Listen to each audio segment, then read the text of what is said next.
بسم اللہ الرحمن الرحیم۔ ناقض وضو جو چیزیں ہیں یعنی وضو کو توڑ دینے والی جو چیزیں ہیں ان میں سے ایک خون کا اپنی جگہ سے بہہ کر اعضائے وضو پر پہنچ جانا ہے۔ یعنی اگر خون بہہ کر ایسی جگہ پر پہنچ جائے جہاں وضو کے اعضاء کا دھونا مستحب یا واجب یا فرائض و واجبات یا سنت میں سے ہے تو وہ ناقض وضو کو توڑ دے گا۔ یہ تو ہمیں معلوم ہو گیا کہ بہنے والے خون سے وضو ٹوٹ جاتا ہے، یہ ہمیں معلوم ہو گیا کہ اگر خون بہہ کر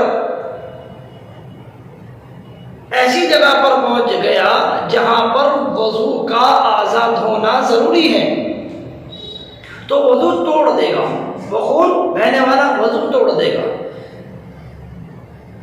لیکن اگر منہ میں خون آ رہا ہے تو اس کی شکل کیا ہوگی، اس کا کیا اندازہ ہوگا اور کس طریقے سے ہمیں معلوم ہوگا؟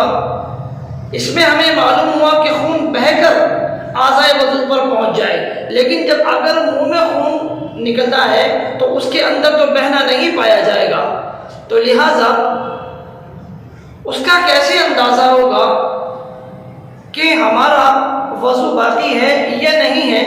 کیونکہ منہ کے اندر کلی کرنا، غرارے کرنا یہ سنت میں آتا ہے، اور معلوم ہوتا ہے کہ جو وضو کے اندر اعضاء ہیں، جو وضو کے حصے ہیں، ان حصے کے اندر اگر خون نکلتا ہے تو وہ ناقض وضو ہے۔ تو ظاہری جسم پر کا تو ہمیں مسئلہ معلوم ہو گیا کہ ظاہری اعتبار سے تو خون بہہ کر اگر اس جگہ پہنچ گیا تو وضو ٹوٹ گیا۔ اب ہم منہ کے خون کا کس طریقے سے اندازہ لگائیں گے، کس طریقے سے ہمیں معلوم ہوگا کہ ہمارا وضو ٹوٹ گیا ہے یا نہیں ٹوٹا؟ تو فرماتے ہیں کہ اس کے لیے ہمیں دیکھنا پڑے گا کہ ہمارے لعاب دہن کے اندر یعنی تھوک کے اندر خون کتنا ہے، اس میں خون کی مقدار دیکھنی ہوگی کہ خون کی مقدار کتنی ہے۔ اگر خون کی مقدار تھوک سے زیادہ ہے، یعنی تھوک کم ہے اور خون زیادہ ہے، اکثریت کا غلبہ، خون کا غلبہ زیادہ ہے اور تھوک کم ہے تو وہ ناقض وضو ہے۔ اور اگر زیادہ بھی نہیں ہے، خون بھی برابر ہے اور تھوک بھی برابر ہے تھوکتے ہوئے،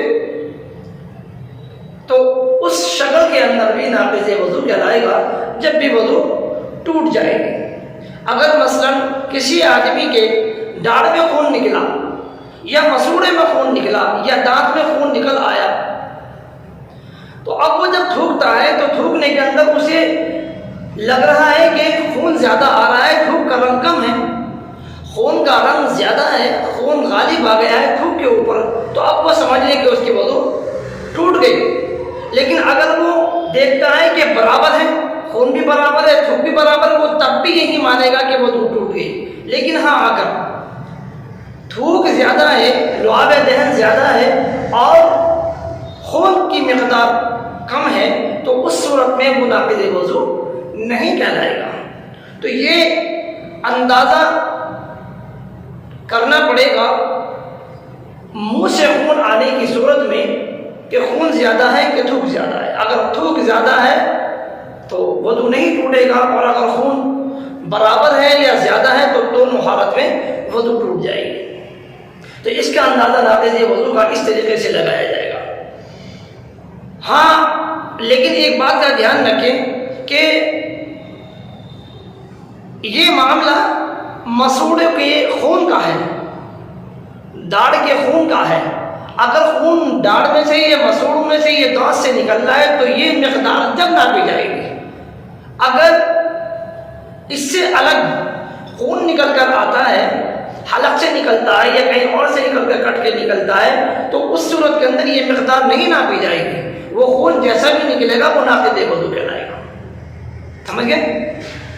مقدار جو دیکھی جائے گی اکثریت یا اقلیت کی مطلب کمی کی اور زیادتی کی جو دیکھی جائے گی، قلت کی اور اکثریت کی، تو یہ مقدار جو ناپی جائے گی یہ کہاں ناپی جائے گی؟ جب خون دانت سے یا مسوڑوں سے یا دانت سے نکلنا ہو.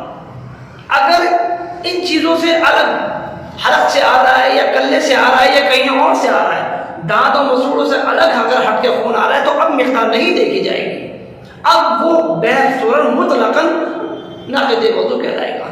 تو اگر ان جگہ سے الگ خون نکل کر آتا ہے تو اس آدمی کو چاہیے کہ وہ وضو کرے، کیونکہ اس کی وضو ٹوٹ گئی ہے. ہاں مقدار ناپنے کی جو جگہ ہے وہ مسوڑوں کا یا دانتوں کا ہے، تو اس کا اندازہ جو ہے منہ کے خون کا اس طریقے سے لگایا جائے گا.